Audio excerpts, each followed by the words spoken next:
वक्रतुंड महाकाय सूर्यकोटि समप्रभः निर्विघ्नं कुरु मे देव सर्वकार्येषु सर्वदा। गुरुर्ब्रह्मा गुरुर्विष्णु गुरुर्देवो महेश्वराय गुरुर्साक्षात् परब्रह्मं तस्मै श्री गुरवे नमः। गुरुर्साक्षात् परब्रह्मं तस्मै श्री गुरवे नमः। वसुदेवसुतं देवकं साचारूरमर्दनं देवकी परमानन्दं कृष्णं वन्दे जगद्गुरुं। देवकी परमानन्दं कृष्णं वन्दे जगद्गुरुं।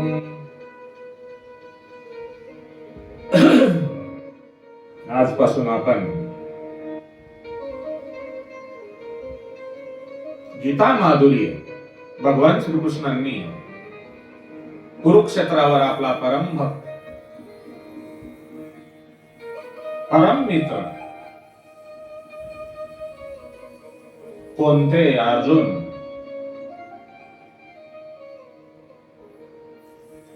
यास जी गीता सांगितली आहे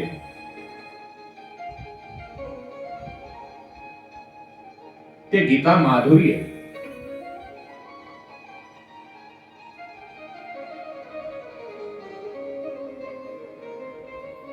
भगवान श्री गणेश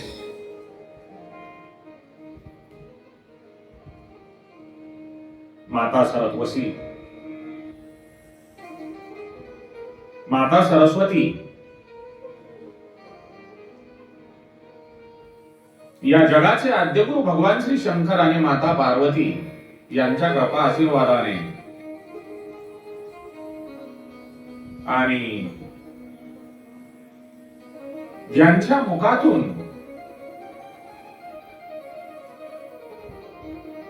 गीता उपदेश अर्जुनाला केलेला आहे त्या भगवान श्रीकृष्णांच्या कृपा आशीर्वादाने मला जसे जमेल त्याप्रमाणे मी आपल्या समोर गीतावृत्ती अमृत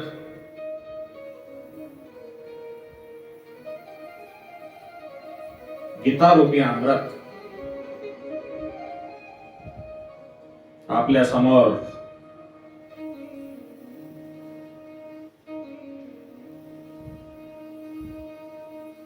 एक बालक समजून मी आपल्या समोर मांडणार असून आपण आपल्या सर्वांना त्याचा लाभ होईल अशी मी अपेक्षा बाळगून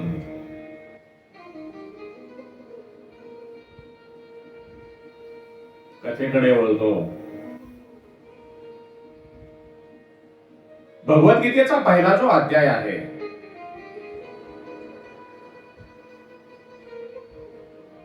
या अध्यायामध्ये विशेष काय आहे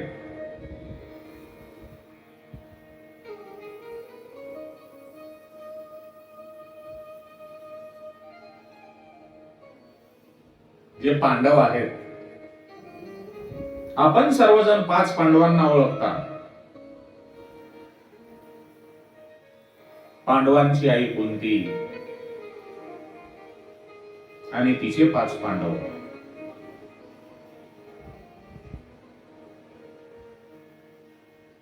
पांडवांना मिळालेला 12 वर्षाचा वनवास आणि 1 वर्षाचा अज्ञातवास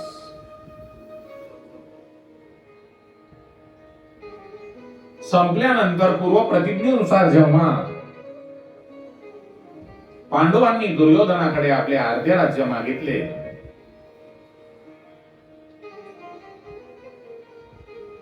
तेव्हा त्याने सांगितले की अर्धे राज्य तर काय,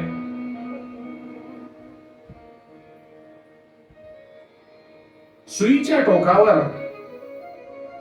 बसेल इतकी जमीन सुद्धा मी युद्धाशिवाय पांडवांना देणार नाही.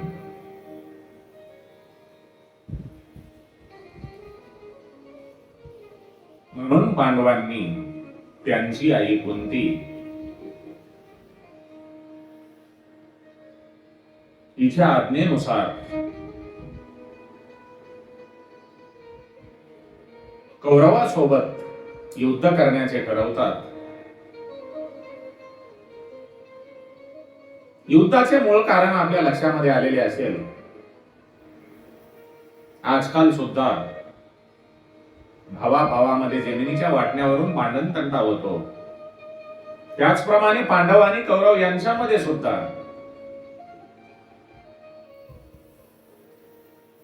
जे आपले राज्य आहे ते राज्याच्या वाटणीवरून युद्ध होणार हे निश्चित झाले. कारण कौरवांनी पांडवांना अर्धे राज्य द्यायची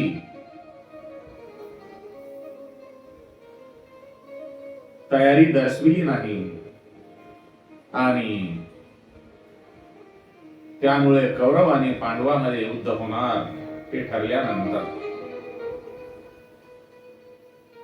दोन्ही बाजूंनी युद्धाची तयारी होते.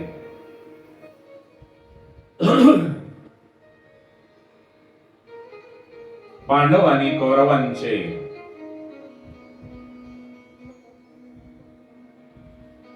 जवळचे स्नेही म्हणण्यापेक्षा नातेवाईक महर्षी वेदव्यास युद्ध चालू होण्यापूर्वी महर्षी वेदव्यास धृतराष्ट्राजवळ येतात आणि म्हणतात, हे धृतराष्ट्र, कौरवामध्ये आणि पांडवामध्ये युद्ध होणार आणि त्यामध्ये क्षत्रियांचा नाश होणार, संहार होणार.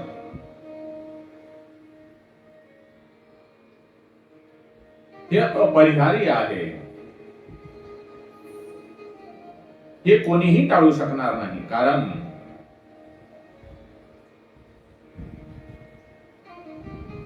विधीचे जे विधी लिखित आहे त्याला भगवंताशिवाय कोणीही बदलू शकत नाही.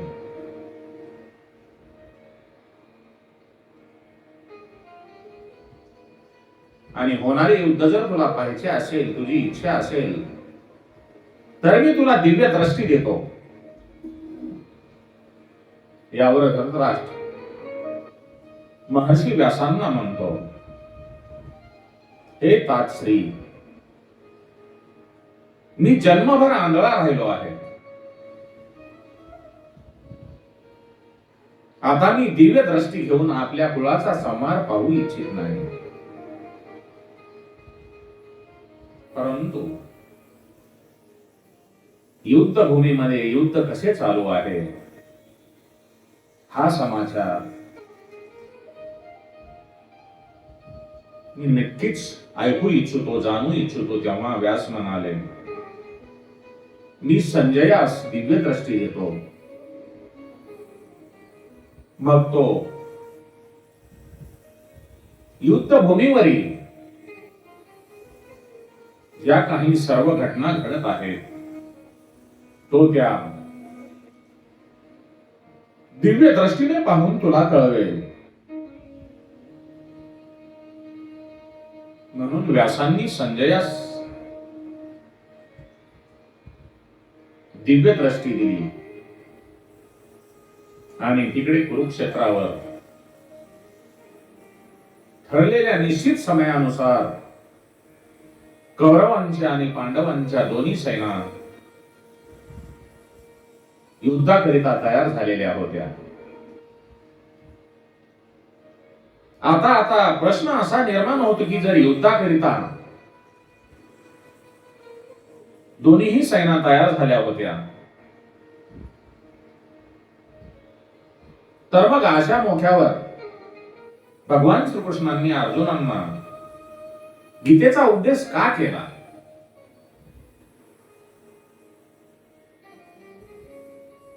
त्याचे कारण, ज्या वेळेला अर्जुन युद्धभूमीवर जातो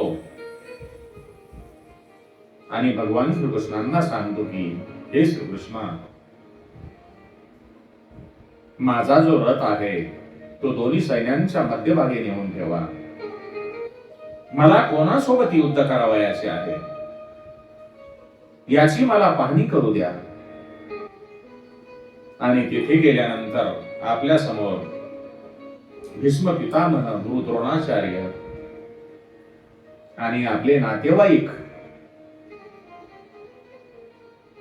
युद्धासाठी, एकमेकाचा जीव घेण्यासाठी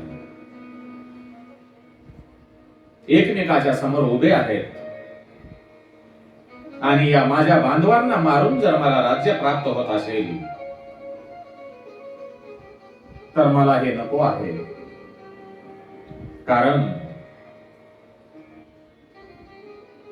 असे राज्य भोगण्यापेक्षा स्वर्गाचे जरी राज्य मला मिळाले तरी ते नको आहे.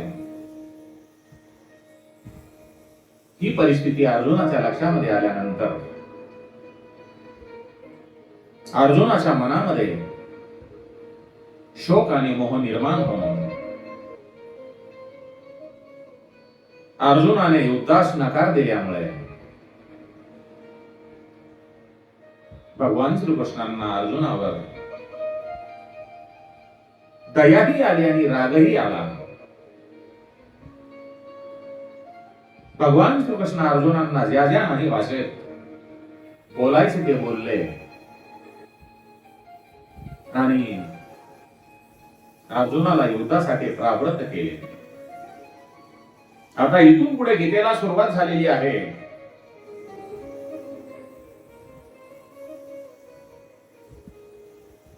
अर्जुनाला शोक केव्हा आणि का झाला? त्याचे कारण, अर्जुन ज्या वेळेला आपल्या दोन्ही सैन्यांच्या मध्यभागी रथ उभा केल्यानंतर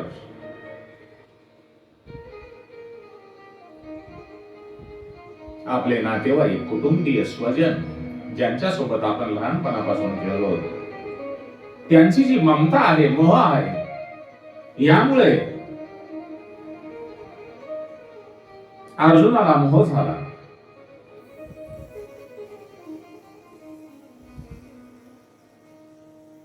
भगवान श्रीकृष्ण जेव्हा दोन्ही सैन्यांच्या मध्यभागी रथ उभा करून अर्जुनास म्हणतात, हे अर्जुना, युद्धाच्या इच्छेने एकत्रित जमलेल्या या कुरुवंशीयांना तू पहा. तेव्हा अर्जुनाने आपल्या कुटुंबियांना पाहिले.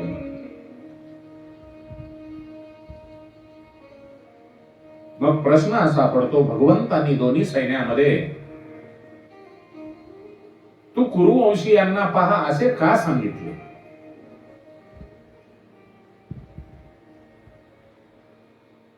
अर्जुनाने भगवंतास अगोदर असे सांगितले होते की हे अच्युता, हे मधुसूदना, हे भगवंता, माझा जो रथ आहे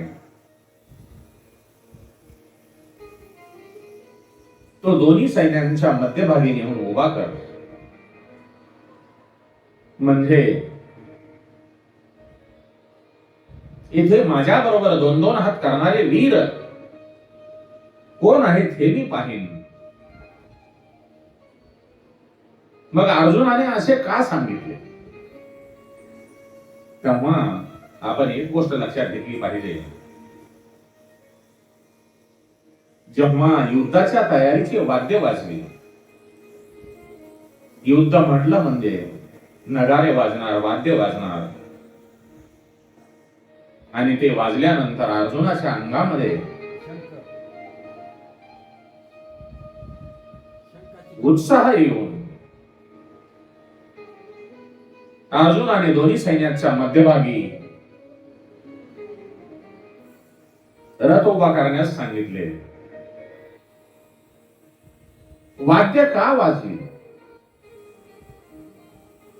कौरव सैनेचे मुख्य सेनापती भीष्म पितामह यांनी जेव्हा जंगलाचा राजा सिंहाच्या समान गर्जना करून शंख वाजविला, तेव्हा कौरव सैन्याने वाद्य वाजविली आणि पांडवांची ही वाद्य वाजली.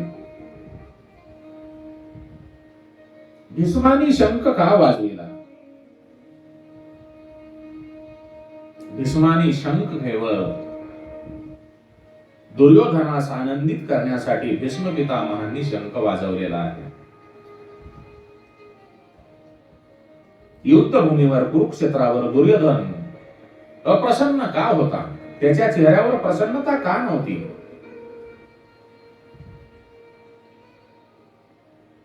दुर्योधन गुरु द्रोणाचार्याजवळ जाऊन म्हणतो की आपल्या प्रतिपक्षात पांडवांची सेना उभी आहे, ती पहा. हे गुरुद्रोण, आपण ज्या पांडव पक्षावर प्रेम करता, 5 पांडवावर आपले अपार प्रेम आहे, तेच पांडव आज आपल्या समोर युद्धासाठी उभे आहेत आणि याच पांडवांची युद्ध रचना ही दृष्टद्युम्नद्वारा केली गेली आहे, जो तुम्हाला मारण्यासाठीच उत्पन्न झालेला आहे. या प्रकारे दुर्योधनाच्या चालाखीने, राजनीतीने भरलेल्या तीक्ष्ण गोष्टी द्रोणाचार्यांनी ऐकले आणि ते गप्प बसले, काहीच बोलले नाही. त्यामुळे दुर्योधन अप्रसन्न होता. त्याच्या चेहऱ्यावर थोडीशी खुशी नव्हती.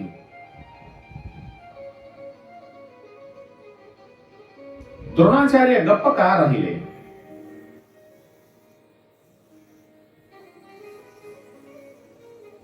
दुर्योधन द्रोणाचार्यांना उत्तेजित करण्यासाठी, द्रोणाचार्यांचा उत्साह वाढवण्यासाठी चालाखीने ज्या राजनीतीच्या गोष्टी बोलतो, त्या गोष्टी द्रोणाचार्यांना लागल्या, वाईट वाटल्या. त्यांनी असा विचार केला की जरी या गोष्टीचे मी खंडन करेन तरी युद्धाच्या मोक्यावर आपसामध्ये खटका उडेल आणि आपसामध्ये भांडण होईल, हे उचित नाही. तसेच मी दुर्योधनाच्या या गोष्टीला अनुमोदनही देऊ शकत नाही, कारण हा चालाखीने, हुशारीने गोष्टी करत आहे, सरळतेने बोलत नाही. यामुळे गुरु द्रोणाचार्य गप्प राहिले. आता प्रश्न पडेल, दुर्योधन जे आहे, द्रोणाचार्यांना अशा गोष्टी का बोलला? दुर्योधन युहाकार उभ्या असलेल्या पांडव सैन्यास पाहून गुरु द्रोणाचार्यास उत्तेजित करण्यासाठी, त्यांचा उत्साह वाढवण्यासाठी द्रोणाचार्याला बोलू लागला. असे संजयाने धृतराष्ट्राजवळ कथन करू लागला, कारण त्याला युद्धभूमीवर काय चालले आहे ही दिव्य दृष्टी प्राप्त झालेली होती.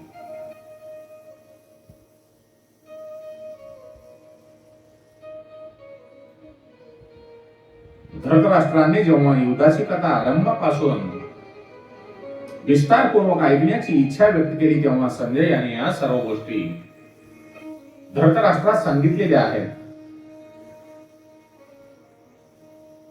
ज्या वेळेला युद्धाचे 10 दिवस झाल्यानंतर संजयाने धृतराष्ट्रास अचानक येऊन असे सांगितले की कौरव आणि पांडवांचे पितामह व शांतनूचे पुत्र भीष्म युद्धात मारले गेले, रथातून खाली पाडले गेले. जे संपूर्ण योद्ध्यामध्ये मुख्य आणि धनुर्धार्यामध्ये श्रेष्ठ असे पितामह भीष्म आज बाणांच्या शरशयेवर झोपले आहेत. हा समाचार ऐकून धृतराष्ट्रास फार दुःख झाले आणि तो विलाप करू लागला. पुन्हा तो संजयास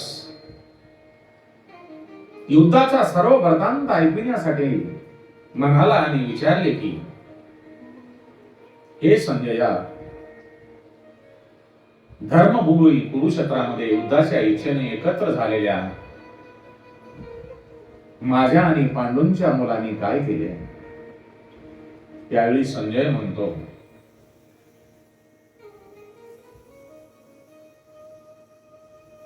व्यूहरचनेने उभी असलेली पांडवांची सैन्य पाहून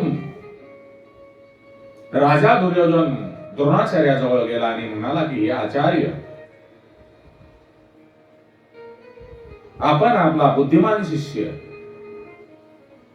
द्रुपद पुत्र धृष्टद्युम्नद्वारा व्यूहरचनेने उभी केलेली पांडवांची ही मोठी सैन्य आहे.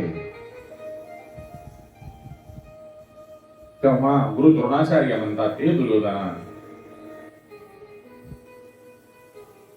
मी पांडवांच्या सैन्यामध्ये कोणाकोणाला पाहू? या पांडवांच्या सैन्यामध्ये मोठे मोठे शूरवीर आहेत, ज्यांची मोठी मोठी धनुष्य आहेत. त्याचप्रमाणे जे बळामध्ये भीमा समान आणि युद्ध कलेमध्ये अर्जुना समान आहेत, त्यांच्यामध्ये युद्धदान राजा विराट आणि महारथी द्रुपदही आहे. दुष्टकेतू चकितान आणि पराक्रमी काशीराजही आहे.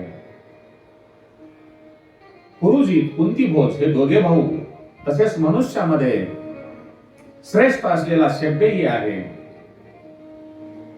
पराक्रमी युद्धमन्नू आणि बलवान उत्तम औजाही आहे. सुभद्रा पुत्र अभिमन्यू आणि द्रौपदीचे पाचही पुत्र आहेत.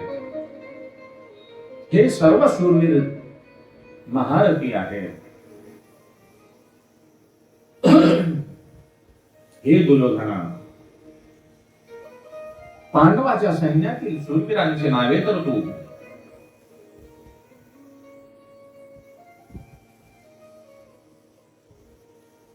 सांगितली, पण आपल्या सैन्यातील शूरवीर कोण आहेत? हे द्विजोत्तमा, आपल्या सैन्यामध्ये जे जे विशेष पुरुष आहेत त्यांच्यावरही आपण ध्यान द्या. आपण द्रोणाचार्य, भीष्म पितामह, कर्ण, संग्राम विजयी कृपाचार्य, अश्वत्थामा, विकर्ण आणि सोमदत्ताचा पुत्र भूरिश्रवा, त्याचप्रमाणे याशिवाय आणखी पुष्कळ असे शूरवीर आहेत की ज्यांनी माझ्याकरता आपल्या जगण्याच्या इच्छेचाही त्याग केला आहे आणि जे अनेक प्रकारची अस्त्रे शस्त्रे चालविण्यामध्ये निपुण आहेत, तसेच युद्ध कलेमध्येही अत्यंत चतुर आहेत.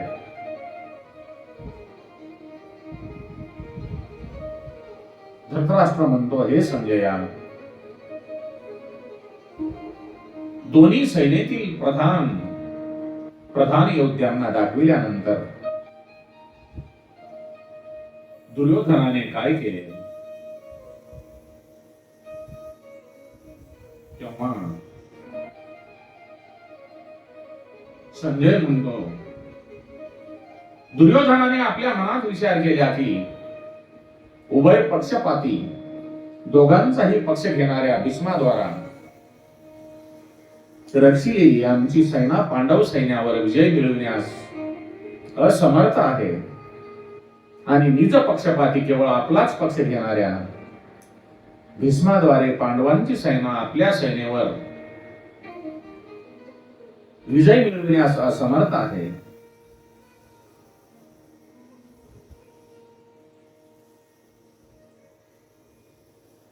संजयाने असे सांगितल्यानंतर धृतराष्ट्र म्हणतात, मनात असा विचार केल्यानंतर माझा मुलगा दुर्योधनाने काय केले? तेव्हा संजय म्हणतो,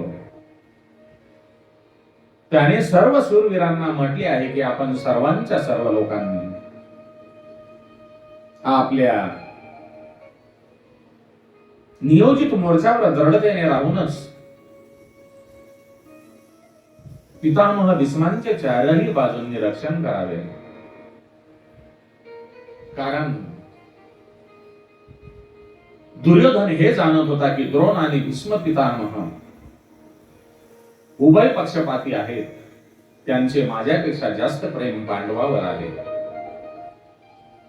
म्हणून त्यांना खुश करून केवळ आपल्याच पक्षात आणण्यासाठी, आपल्याच बाजूने लढण्यासाठी दुर्योधन जसा प्रथम द्रोणाचार्याजवळ गेला, तसेच येथेही भीष्मांना खुश करण्यासाठी सर्व वीरांना भीष्मांचे रक्षण करण्याचे सांगत होता. दुर्योधनाने ज्या वेळेला भीष्म पितामहांना रक्षण करा असा आपल्या सैनिकांना आदेश दिल्यानंतर भीष्म पितांनी काय केले?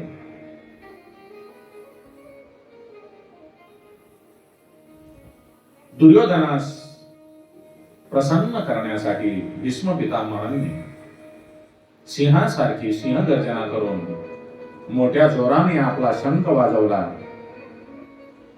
दुर्योधन हे जाणत होता की द्रोण आणि भीष्म उभय पक्षपाती आहेत. म्हणून त्यांना खुश करून केवळ आपल्याच पक्षात आणण्यासाठी त्यांनी असे हे बोलला आहे. तेव्हा धृतराष्ट्र संजयाला म्हणतो, हे संजया, भीष्मांनी शंख वाजविल्यानंतर काय झाले? भीष्मांनी तर दुर्योधनास प्रसन्न करण्याकरताच शंख वाजविला होता. परंतु कौरव सेनेने ती युद्धारंभाची घोषणा समजली म्हणून भीष्मांचा शंख वाजताच कौरव सैन्याची शंख, भेरी, ढोल, मृदंग इत्यादी वाद्ये एकाच वेळी वाजू लागली. त्यांचा आवाज मोठा भयंकर झाला. धृतराष्ट्र म्हणतो, हे संजया, कौरव सैन्यांची वाद्ये वाजल्यानंतर काय झाले? तेव्हा संजय धृतराष्ट्रांना सांगतो, कौरव सैन्याची वाद्ये वाजल्यानंतर पांडव सैन्याची वाद्ये वाजवायला हवी होती, परंतु त्या सेनेत कोणतीही अशी आज्ञा मिळाली नाही. ज्यावेळी ज्या रथात सफेद घोडे, पांढरे घोडे जुंपलेले होते, अशा या महान रथावर बसलेल्या भगवान श्रीकृष्णांनी पांचजन्य नावाचा आणि अर्जुनाने देवदत्त नावाचा शंख मोठ्या जोराने वाजविला. त्यानंतर भीमाने पौंड्र नावाचा,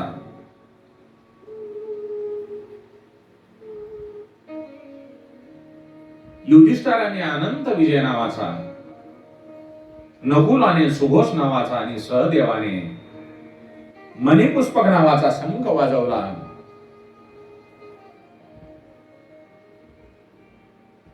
त्यानंतर श्रेष्ठ धनुर्धर काशीराज, महारथी, शिखंडी तसेच दृष्टद्युम्न, राजा विराट, अजिंक्य, सात्विकी, राजा द्रुपद, द्रौपदीचे 5 पुत्र आणि अजानुभाऊ सुभद्रा पुत्र अभिमन्यू या महारथींनी आपापले शंख वाजवलेले आहेत. पांडव सैन्याच्या त्या भयंकर शंखध्वनीने आकाश आणि पृथ्वी दुमदुमून जाऊन अन्यायपूर्वक राज्य गिळू पाहणाऱ्या कौरवांची हृदय विदीर्ण झालेली आहेत.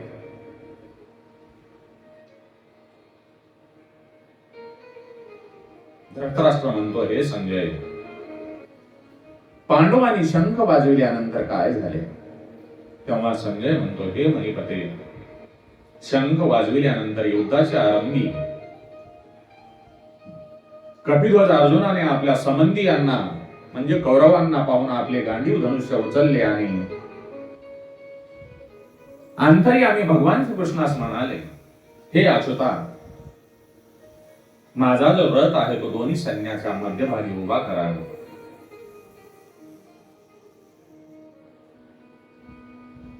तेव्हा भगवान श्रीकृष्ण म्हणतात, हे अर्जुना, जो रथ आहे तो सैन्याच्या रणभूमीच्या मध्यभागी का उभा करायचा? त्यावेळेला अर्जुन म्हणतो, हे श्रीकृष्ण, मला ज्यांच्या बरोबर युद्ध करावयाचे आहे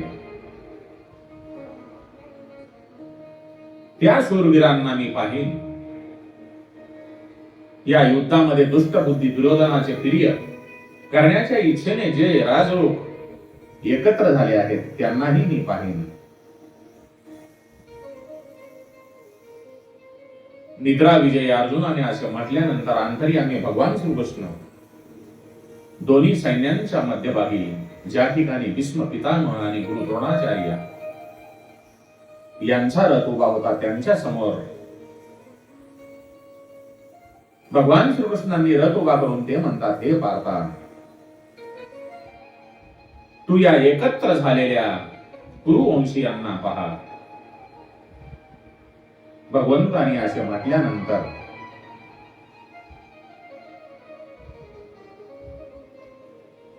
आपल्या समोर उभे असलेल्या पितृतुल्य चुलता, आजोबा, गुरु, मामा, भाऊ, पुत्र, नातू, मित्र, सासरे आणि सुरत इत्यादी आणखीही काही संबंधियांना पाहून अर्जुन करुणायुक्त होऊन शोकत करीत म्हणाला, हे श्रीकृष्ण,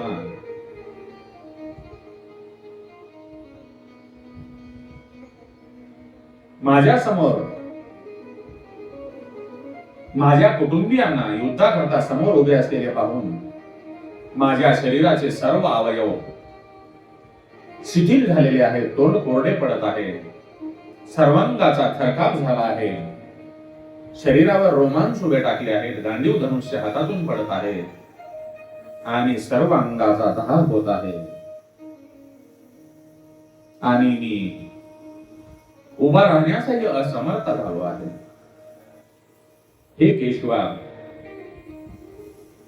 मी विपरीत लक्षणे पाहत आहे आणि युद्धामध्ये या कुटुंबियांना मारून मला कोणताही लाभ दिसत नाही. हे कृष्णा, मी विजय इच्छित नाही, राज्य इच्छित नाही, तसेच सुखही इच्छित नाही. हे गोविंदा, आम्हास राज्य भोगात वा जगणे यापासून काय लाभ आहे?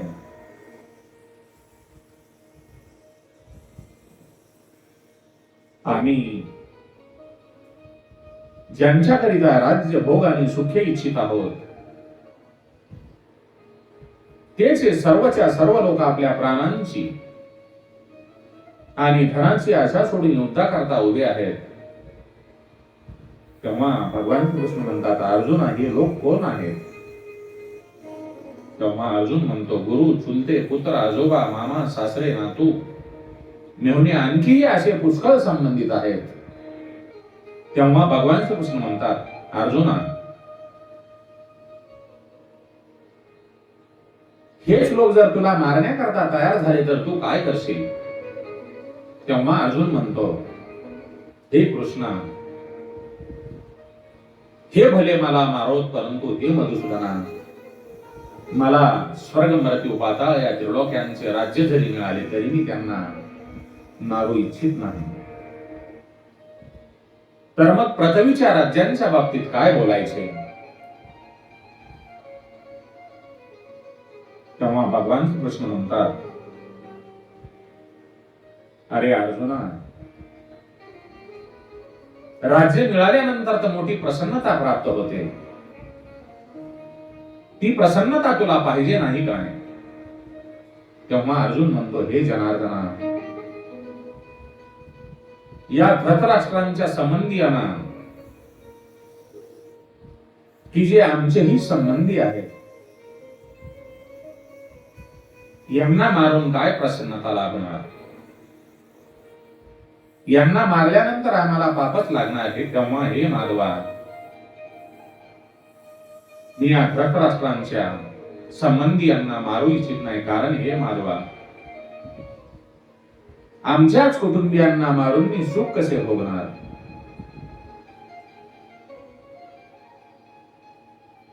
तेव्हा भगवान श्रीकृष्ण अर्जुनाला म्हणतात, हे सर्वजण तर तुला मारण्यासाठी तयारच आहे, मग तू मागे का सरतोस? तेव्हा अर्जुन भगवान श्रीकृष्णांना म्हणतो, हे श्रीकृष्ण, लोभामुळे यांची विवेक बुद्धी विचारशक्ती नष्ट झालेली आहे. ज्या वेळेला मनुष्याच्या समोर लोभ येतो त्यावेळेला त्याला आपल्या समोर कोणीही दिसत नाही. आपटे असोत, परकीय असोत, स्वकीय असोत. आज आपण पाहतो घराच्या वाटणीमध्ये, पैशाच्या वाटणीमध्ये, धनद्रव्यामध्ये एकमेकाचे मर्डर खून झालेले आपण पाहतो.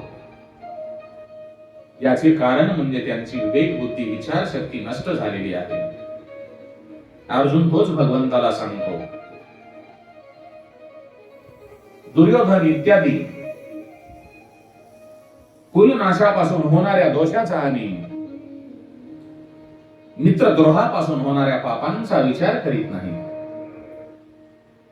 तरी सुद्धा हे जनार्दना, कुलक्षयापासून उद्भवणाऱ्या दोषांना जदानणाऱ्या आम्ही तरी या पापापासून वाचले पाहिजे, अर्थात दूर राहिले पाहिजे. तेव्हा भगवान श्रीकृष्ण म्हणतात, अर्जुना, जर कुलाचाही नाश झाला तर काय होईल? तेव्हा अर्जुन म्हणतो, हे देवा, कुळाचा नाश झाल्यावर वंश परंपरेने चालत असलेले कुलधर्म नष्ट होतात. कुलधर्म नष्ट झाल्यावर संपूर्ण कुलात अधर्म पसरला जातो. आणि अधर्म पसरला तर काय होते? अधर्माचा प्रसार झाल्यामुळे कुलातील स्त्रिया दिसत होतात. आणि स्त्रिया दूषित झाल्याने काय होते? स्त्रिया दूषित झाल्यामुळे वर्णसंकर निर्माण होतो. आणि वर्णसंकर निर्माण होण्याने काय होते? तर तो वर्णसंकर जो आहे, कुळाचा नाश करणाऱ्या आणि संपूर्ण कुळाला नरकाला नेणारा होतो.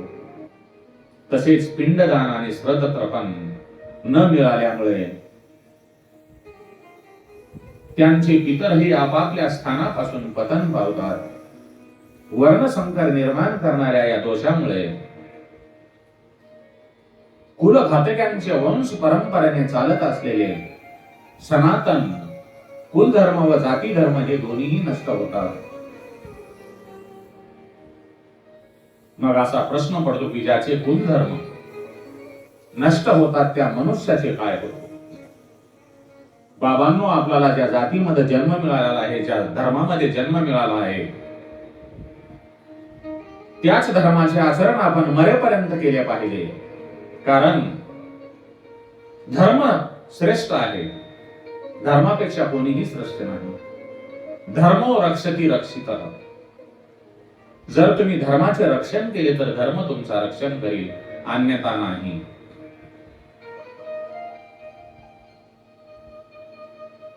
म्हणून ज्या मनुष्याचा कुल धर्म नष्ट होतो त्या मनुष्याचे काय होते? तेव्हा अजून सांगतो, हे जनार्दना, त्या मनुष्यांना दीर्घकालपर्यंत नरकामध्ये वास्तव्य करावे लागते, असे आम्ही ऐकत आलो आहोत. भगवान श्रीकृष्ण अर्जुनाला म्हणतात, हे अर्जुना, हे पार्था, युद्धाचे परिणाम जर तुला प्रथम पासूनच, सुरुवातीपासूनच माहिती होते तर तू युद्धाकरिता तयारच का झालास?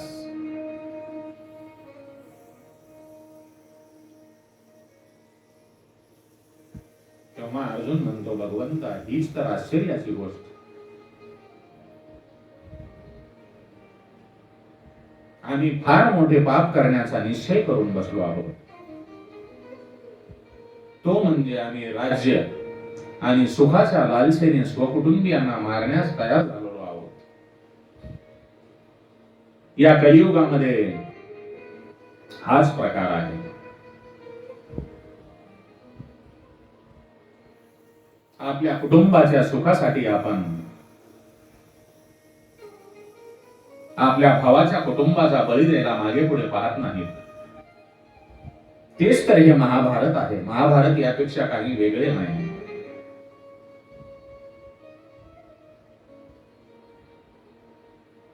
अर्जुन भगवंताला तेच म्हणतो, भगवंता केवळ राज्य आणि सुखाच्या लालसेने आम्ही स्वकुटुंबियांना मारण्यास तयार झालेलो आहोत. तेव्हा श्रीकृष्ण म्हणतात, आता तुझी काय इच्छा आहे? तेव्हा अर्जुन म्हणतो, हे भगवंता मी शस्त्रास्त्र टाकून युद्धापासून प्रावृत्त होईन. जरी मी असे केल्यानंतरही जर दुर्योधन इत्यादी मला मारतील तर ते मारणे सुद्धा माझ्यासाठी हितकारकच होईल.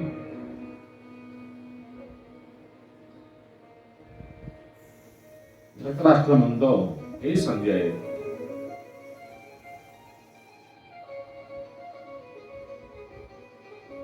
असे म्हटल्यानंतर अर्जुनाने काय केले? तेव्हा संजय म्हणतो,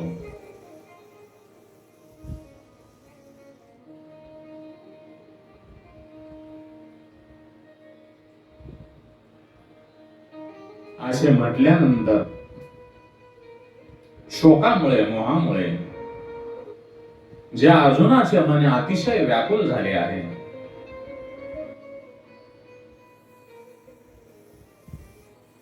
असा तो अर्जुन बाणासहित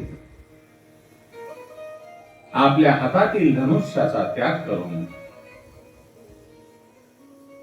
रथाच्या मध्यभागी बसला. एकदम छिन्न हो शोक व्यक्त करत रथाच्या मध्यभागी बसतो. आज आपण गीतेच्या पहिल्या अध्यायाला सुरुवात केली. यानंतर आपणास